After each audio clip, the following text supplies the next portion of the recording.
First of all, I think your interest in coming here tonight shows, as always, the dedication of Board 12 officials. Three-person officiating is obviously something that we all aspire to. It is what is normally done at higher levels of basketball. It's not obviously what we do in our public schools here in Maryland, except for Prince George's County. But ultimately, I think we all want to achieve what we can as high school referees, and that's going down to the states and reffing at the states. And all the states is three-person officiating.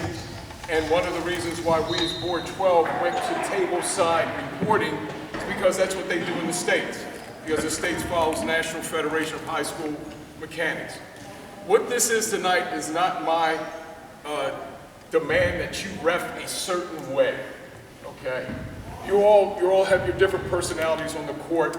However, we should try as a board to reach a consensus, a uniform way of approaching a game, whether it's a two-person or three-person crew. And as your rules interpreter, I'm not passing on very little of this. I'm not taking credit for it. Maybe some of the terminology, but this is the same things that have been passed on to me that I think will help us all succeed in a three-person and to some degree a two-person setting when we officiate. We want to get better. The demands of three-person are probably going to be coming more as we go forward in officiating. Maybe there might be a day when the public schools go to three-person officiating. We'll need more officials, obviously. We're already at capacity with our officiating on certain days already. So let me start off with this. The first clinic I ever went to in three-person officiating, they gave us this accent. Can I get three people out here real quick? Any three. Somebody in the C. We got one in the lead, somebody in the trail, somebody in the C.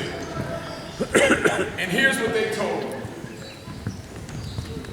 They told me that if I'm in this position in the lead and I call across the lane, dividing this lane in half, if I call across the lane, I have a 28% chance of being wrong, okay? 3 out of every 10 times that I make a call across the paint, I'm going to be wrong. Which brings the question to me, leave the court. Move up to there. Why then, in a two-person game then, is my area of responsibility this entire lane? Are we conceding that I'm going to be wrong 3 out of 10 times? Because here, this is my primary coverage area, this entire lane, in a two-person setting. But come back on the court, when they shrink it in half, I now can reduce the chances of being wrong by not calling across the paint. Does that mean we don't call across the paint in three-person? Does not mean that. However, one of the things that I have said about three-person is trust the system, you'll have faith in your partners, have faith in the system, and you'll trust your partners, okay? What we don't want to be too concerned about is staying in our area as much as we are about refereeing matchups in our area. And the whole key to three-person officiating is creating the proper angles to match, to referee the matchups in your area, in your primary. And if possible, to come help outside of your area. I don't know if people remember when Felix spoke in our clinic 2 years ago. He said when you come out of your area, you want to follow 3 leads. You want to be right, you want to be late, and you want to be needed, okay? So let's talk about what we do at each position. And if at any time anybody has any questions or comments, please feel free to chime in. If we put a wall up here, and again, another thing that I like to say is you put a wall up here, a brick wall up here, as the lead, all right? And I don't come to that. And obviously, I'm refereeing this half of the paint. Foul line extended. And for some reason, they put a magical line right here as your primary. This is your primary. Does that mean if the ball is here, you don't ref it? That doesn't make any sense. You open up, you want to at least ref that play, if it's there. That leaves the C, come down here, with this half of the paint. Now, what we've created here is this. The C and the lead are now officiating a two-person game, dividing the lane in half. Okay? That's what three-person did. Bill, if you could move out a little bit to the mark. This is what three-person really is about. The lead and the C refereeing this part of the court from 15 feet on down, dividing the lane in half. All right? And what you have here is a safety valve to clean up everything in back in the trail. All right? That's why it's important to learn two-person, because three-person incorporates the two-person game. Now, when you're in the trail, and there is a play there, is there any, the ball is there, the players are there, does that mean you have nothing to do? Some people will tell you, take it off. You have nothing to do. The trail in this position, though, still helps protect the backside of the lead, the backside of the C. They need to step in on rebounds, obviously. Keep all of that cleaned up from the backside. It does not mean that the trail has no responsibilities. All right?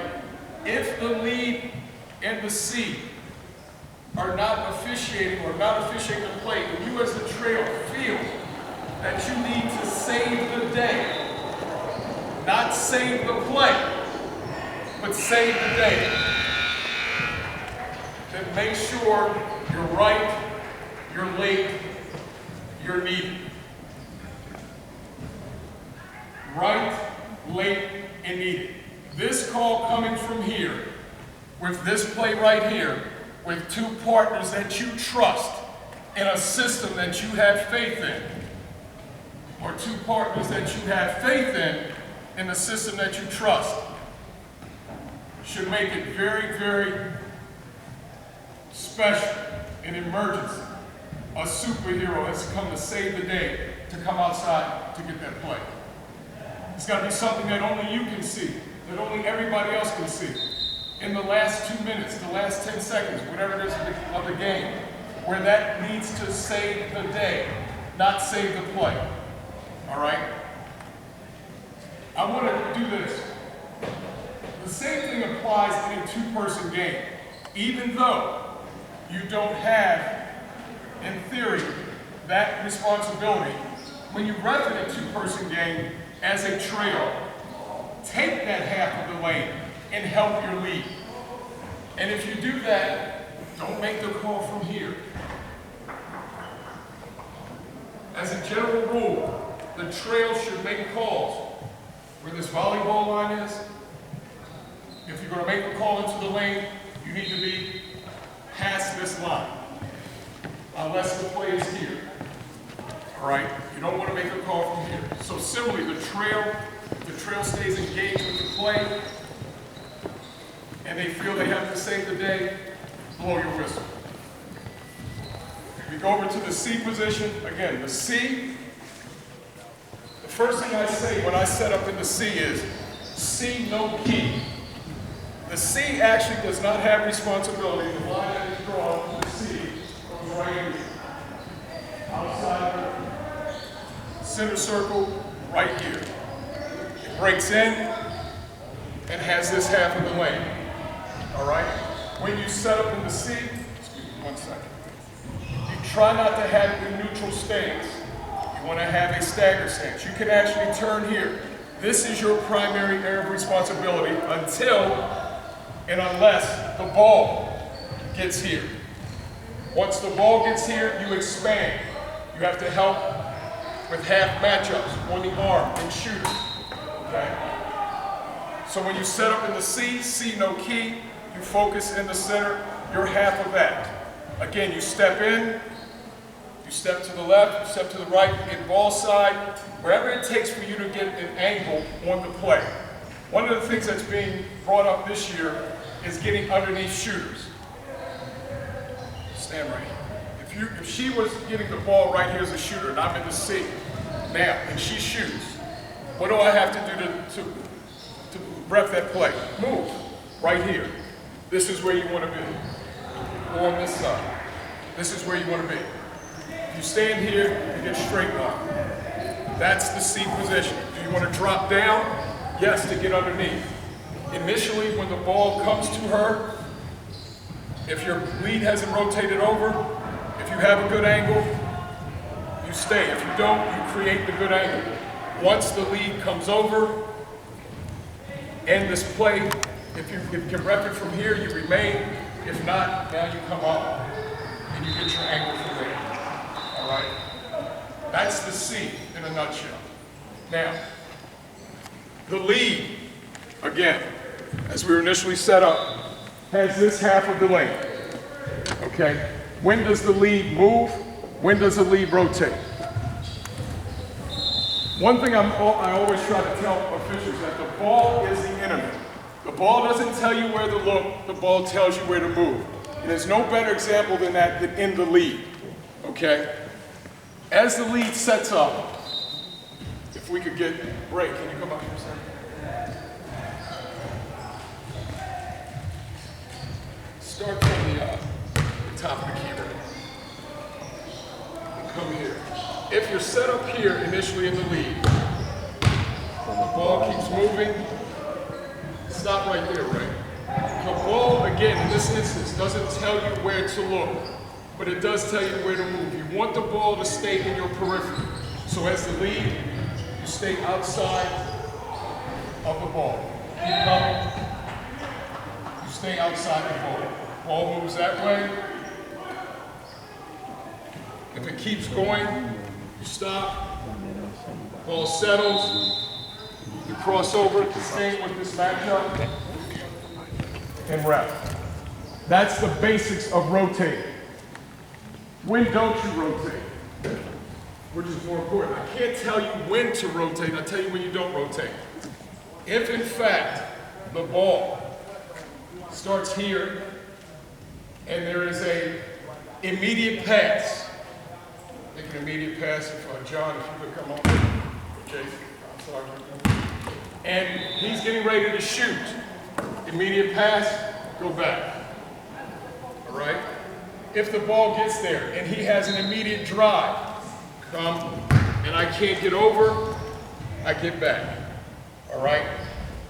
An immediate shot, immediate pass, immediate drive to the basket. Immediate pass it to the post, and boom, the move is already started. That's when you don't rotate. All other instances, you rotate. Okay? Any questions?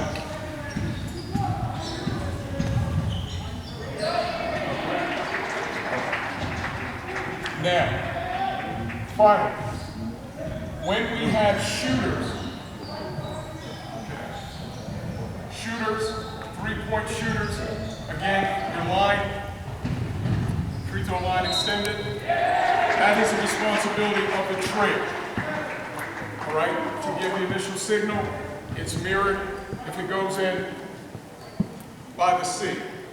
Okay, one of the things when you referee a three-point shot, the last thing you need to do is this, is signal the three. More importantly, what you want to do is get an angle on the feet, watch the shooter go up, defender go up, shooter come down, defender come down, signal, and look underneath the basket. The last thing, usually when you do this, you look up, you miss the shooter getting fouled. You must learn how to stay with shooters. Okay. Anything else you want to add, Bill, at this point?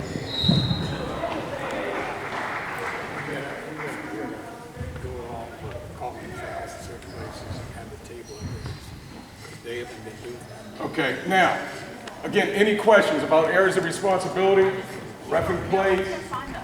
This year, obviously, we're going table side. All right, what does that mean in three-person officiating? Okay. Bill, are you familiar with table side reporting? Yeah. In the three?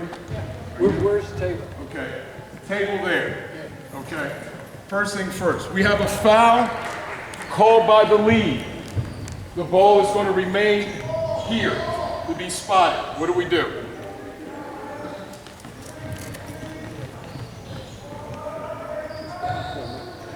All right, so the lead reports, the lead stays table side, and we switch. Trail. Foul, spot is going to remain there. Yes. No. Go table side. Go report. Okay. Finally, if the C has a call. All right. Table side. Reports, all goes in, lead goes over here, becomes a trail. Very simple, stay table side. If we have a shooting foul in the trail, reports, stays, administered. Same thing, shooting foul here, C would report, stay, administered. Okay? Any questions? You got any questions? Yes. Hey, we'll talk about that. I just want to finish on the reporting, the mechanics reporting. Now, we have a foul, and we're going this way. Come over here. All right. If the lead has a foul going this way, rebounding foul going this way, report. Lead reports, goes to table, boom, he goes down. All right, everybody got that one? All right. If the trail table side has a foul going this way,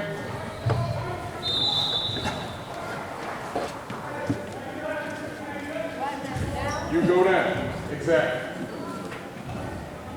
Everybody got that one? All right. Come back down, and if the C has one, reports to the table, then goes down.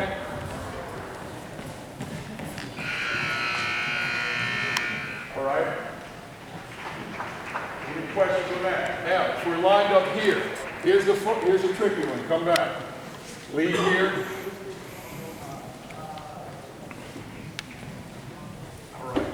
Lead has a foul going this way. This is where we do the long switch. All right, no, stay there. Stay there, Chris. Lead is gonna go report. Chris, you gotta come down.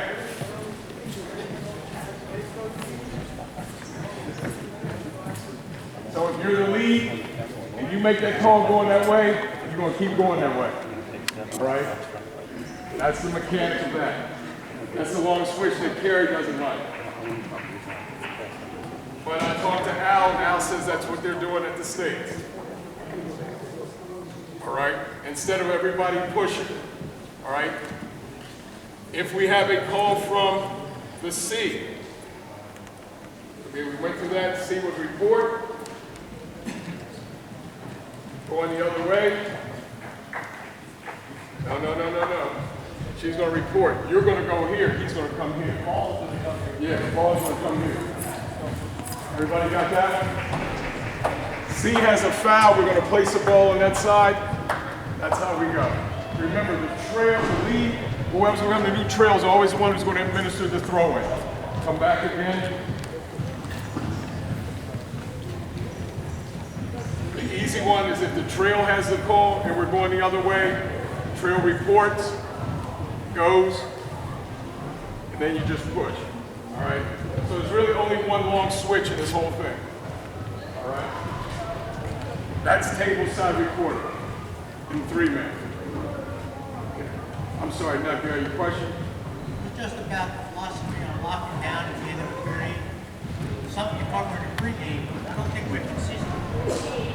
Well, as a general rule, I think you have to you have to get to where you need to go to ref that play. The clock is obviously a factor. I don't think there's any automatic time. I mean, if there's 1 second, you're not gonna move. But if at 5 seconds, if that ball comes into the post and you can get there to ref that play, ref that play. The fact that the lead goes doesn't mean they have to lead. Right. Just because he came, they don't have to go here. You're talking about not getting a quarter. Yeah, right. They don't have to lead. You know, it's important in a pregame and you're free on what you're going to do. You see, if you're going to play here, Mike may come there. You know, because I have a play here, so I might have to go to the top and referee that play. So Mike's going to come across. You have to come over. The C can initiate a rotation depending on where the ball is. This is the only time that anybody other than the lead can initiate the rotation. Is if the C is here, Michael's over there as the lead, and if the C gets a play here, you don't want to leave the play and stay just because you're C. Go referee the damn play and then fight those balls. Don't not referee this play. And don't want to initiate that rotation because you are the C and because you have to get this play. Think about your C right there. The C has matchups here, plays in the paint. What do they need? They need help. As the lead, you have to see that. So he can come, or she can come rep this play, and then you rotate over. Again, it's looking at matchups. All right, there's 6 players here. There's 2 there, 2 here. Where does the help need to come? She's standing in the C, I'm standing in the lead. I don't need to ref that. I need to help, again, not to go looking to ref the ball, but ref these players right here. These matchups that exist right here. Okay? If she was C, she had everything in here like Mike was talking about. And there's no way that all of the pass in there is here, and you have to officiate this pass, because pass now is here. What's the C have to do? They have to get on this play. We can't go to this place and then force Michael. Now Michael has to take care of everything that's in here because he's now refereeing as a team. And you want to rotate at an accelerated pace, not this. Okay? The accelerated pace, again, you're leaving a matchup. Remember, you have your trail here. The trail is going to see you move. You want the trail to come handle just these 2 guys, because I got to go help her with these 6 over here. So once you see him take that, boom, and then you set up. Okay? All right, let's talk about block charge plays in the paint. Okay? And what we do to avoid the blarge, the inevitable blarge that happens all too often. The general rule is this. Again, this half of the paint is clearly the lead's call. A drive that comes here, and again, when that drive comes from here, the tendency for us is to, as the drive is coming, to close down, close down, close down. When that drive comes, it should be just the opposite. Get wider, get wider, get wider. And then lets me see, And deeper. lets me see secondary defenders and ref the play as it's coming to me.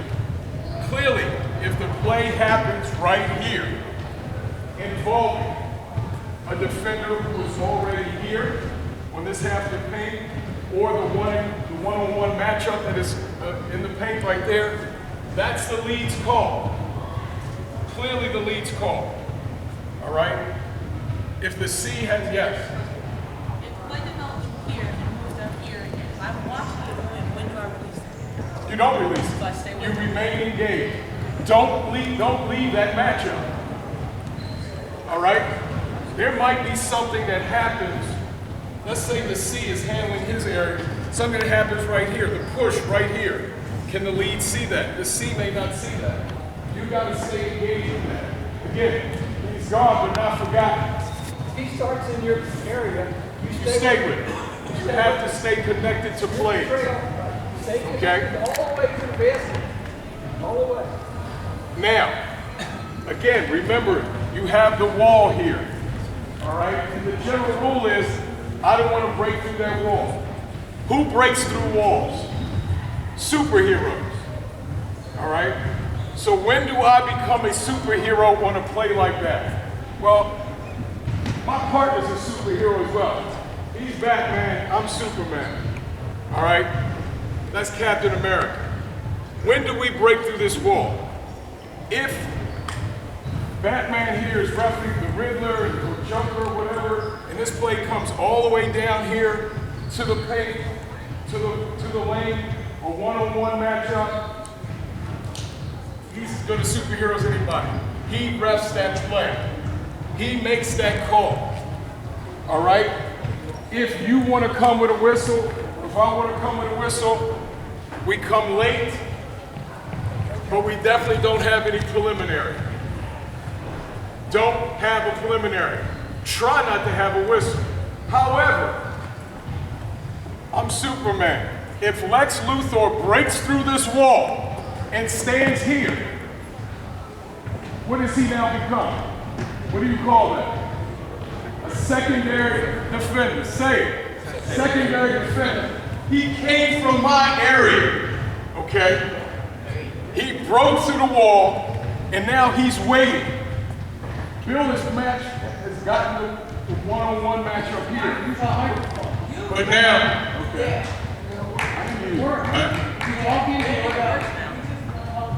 I thought I was using it the whole time. Okay. Again, as the secondary defender comes through, boom, runs through this wall. Now I gotta ref that. Now I have that whistle. He still may have a whistle, but I guarantee you that play's gonna shock the hell out of him. He's watching this matchup as it goes through, and then all of a sudden, here comes another defender into the lane. He may have an opportunity, but how is he going to tell when that defender got there? We don't have a restricted arc. It's one of the things that they would look at as you move up. But where did he come from? He came from your area. That's a whistle that you need to have. Again, Bill has a whistle. Again, you don't want to immediately go like this. You don't want to go like that. You probably will have a cage whistle there. You wait on it. No whistle there. Hopefully no whistle there. That's your call. Secondary defenders. All right? That's why looking over here is not going to help when that defender comes from there. That's when you come to the wall. Discuss this in your pregame. Reinforce that in your pregame. All right? Take control of that. And in my opinion, quite frankly, in a two-man game, that works just as well. If you can't handle this drive to the basket from this side, let's say your lead is out here. A kid gets trapped right here in the corner. He jumps, throws the ball over there, and now there's an immediate drive to the basket. Am I to ref that play? In theory, yes. But again, it's the same play that would emanate from the C in a three-person game. That is a responsibility of the C. It's got to be the responsibility of the trail in a two-man set. Now, if somebody runs from out of there, leaving my area, and runs and sets up here, again, the same responsibility for secondary defenders applies to me, the lead. Question, comments? Does everybody agree with that? It should be easy. You should have no problems with three-person. Same thing with when you're fishing. Michael talked about how the lead moved over to keep the periphery of the player. Same thing with the officials. If you're the trail, Michael, go down the lead. I turn my, I may not have to move, but I turn my body so that Michael and the C are in my periphery all the time. So so that I know when Michael decides to go, and I have a pretty good idea the ball's over there, Michael's made her, move to it. I see Mike. I see him right here. Because I've kept, by the way I turn my body, him in the periphery. Same way with your players. Keep him in the periphery.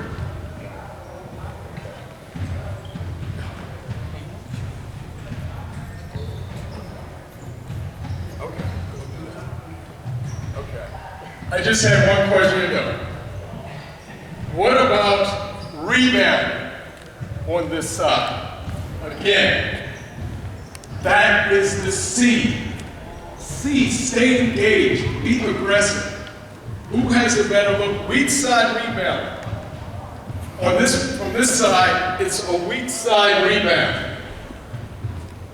I shouldn't have to come get weak side rebounding if there's an official standing 12 feet away from the play.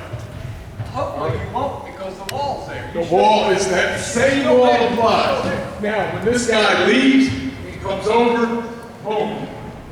I can help him at play. Again, understand, to make a call above here from the lead means I'm looking up here, which means I'm not reffing right here.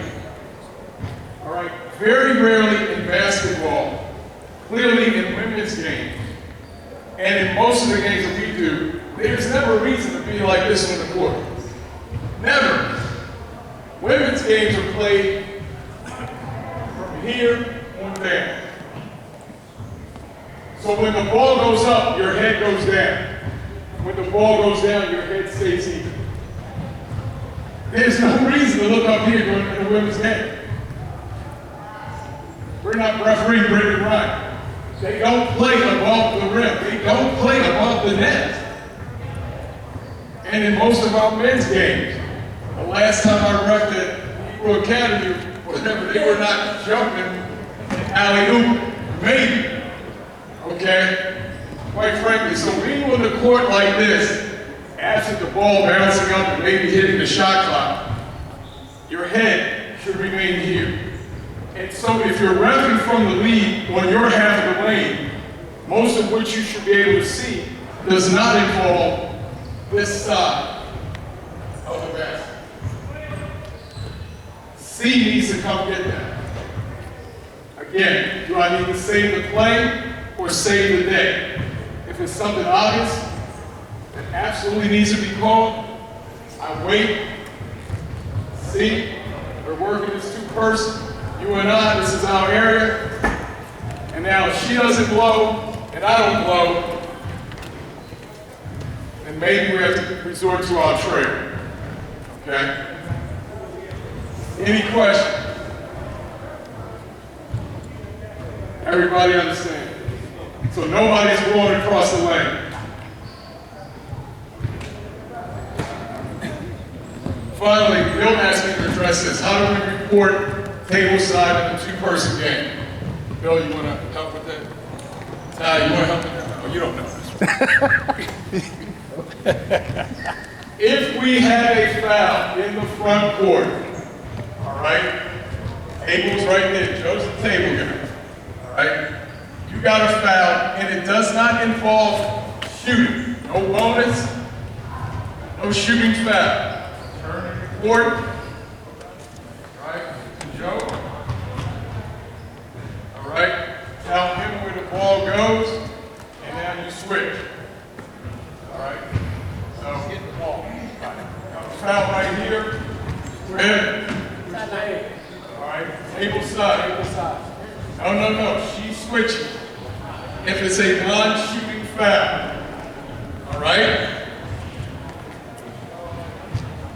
Understanding, if you have a foul from the trade that does not involve shooting, block, spot, report, switch.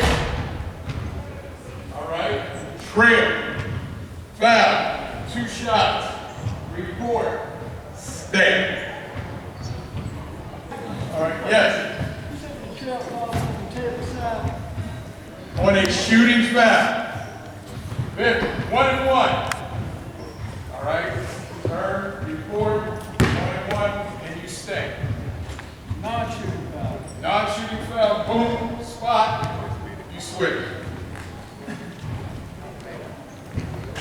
Table side applies to shooting fouls in a two-person game. Two-person. All right. Any questions about that?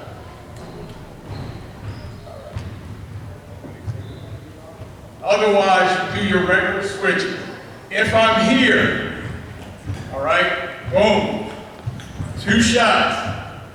I go over to the table, 22 white, hit, 2 shots, and I stay. All right. If I go hit, push, spot, I report, 22 white, push, spot, and we switch. Just like we would in any other situation. Okay. Table side report. Okay. Question. Steve, you had a question? Well, 3-person, you go over the 3-person, I mean, the 3 coverage of the 3-point shot, 6 what man. Or a 3-person shot? I mean, a 3-point shot. A 3-point shot? Let me say this, as a general rule out on the floor, since the trail sometimes has such little to do, or appears to, I really think the trail should cover, obviously, all of this is the trails, all the way over to this point right here is the trails to do the initial signal for 3-point. The problem with if you have 2 officials going like this, what does that mean? You've got 2 people watching the ball. All right? So, in my pregame, when I talk about with the officials, when I ref in the pregame, is like, let's let the trail get that first on the 3. Unless it's on the right side of the C. All right? So in this situation, any 3s that happen over here, I want the trail to take. Unless it's right here. You got to ref in place, unless you're refing in play. But if there's a swing there, just the same thing with the 5-second count, closely guarded, as it comes all the way over here, the trail stays with it. When it breaks, the C will pick it up, but what does the C become? The trail. Right? So you know that area, you want the trail moving up, you look at the C's area? Well, the C's area is really right here. No, this is the C's area. It doesn't even come all the way up, right? So All the way up. Well, they shoot a 3 from here. no, it's basically this area. Right here, if you're reffing that play, which you should be, you're going to signal the 3. But if the 3 comes from, if the C is reffing here, and the 3 starts there, this plays here, the lead, if the trail comes first with it, I have no problem with that. All right? I just don't want to see 2 folks, we don't want to have 2 people going like that, who are reffing the play. All right? Obviously, anything on that side of the C, they're going to be the one to go off with the initial. And then the trail has all the way down to the end line. All the way down to the end line. All the way down to here. That line, again, something that is magical about this point right here. When you're in the lead, you can't ref here. It's magical. So that play standing right there, don't believe that. Open up, ref this play. C has to come help. Trail has to get that side. That's a half matchup. There's no way you stand with your back or look like this on this play. All right? Remember, if you have to move your head, you have to move your feet. All right? You don't ref this way. And everything is going right there. If the ball is there, and this is your area, you have to go like this and open up. All right? It's the same thing I'm saying. When that drive is coming, if you turn like this on that drive, now here comes a secondary defender, and you go, damn, where did he come from? And there's a collision, you don't have it. So when you see that drive coming, boom, boom, open up, helps with secondaries. Okay? and you come right to play. Yes. Ball is being inbounded by the lead. Ty hands him the ball, puts his hand up. I mirror him. That does not relinquish him of the duty to chop in the clock. I mirror. That's to help the table. And you should, if the table's there, you want to use this hand. It's called table side signals, table side mechanics. If I go like this, because he might be covered with big bodies, quite frankly. That's the play. They're running a play right here. He's got all these big bodies here. The ball gets tipped. Table has no idea. So you chop, you mirror that chop. It's a good question. Yes. In the WCAC and the other one with legal bullets, are we going to be doing the college shot clock for the backward count? Yeah, we still have a visible count. Okay, so it's still Because the rule is different. In high school basketball, the 10-second count starts once there is possession. However, the shot clock starts as soon as the ball is legally touched by either the offense or the defense. So, there could be a situation where the shot clock says 24, but there's not a 10-second violation. Don't get fooled by that, all right? Because again, you don't start your 10-second count until there is possession. So the shot clock might be running. They changed that rule in college. We done? Okay. Tonight we have demonstrating some of these things, Pat Harwood, David Quay, and Bill, and Ty. Who else? Yes. Chopping the clock in two-man. If the lead's down there and the trail's here, the table's right here, what is the trail going to chop it in? Yes. Is it echoing? Both have their hands up? Yes. Both have their hands up? The official that's actually going to throw in, you are mirroring them. Okay. You're making sure the table's Both sides? both sides. Okay, thank you. Both sides. It shouldn't be as important when you're on the side, but it never hurts. All right? So, as we have this going on, is this going to be live, Joe? No? Yes, and if anybody wants a CD of this evening, let me know, as you see by the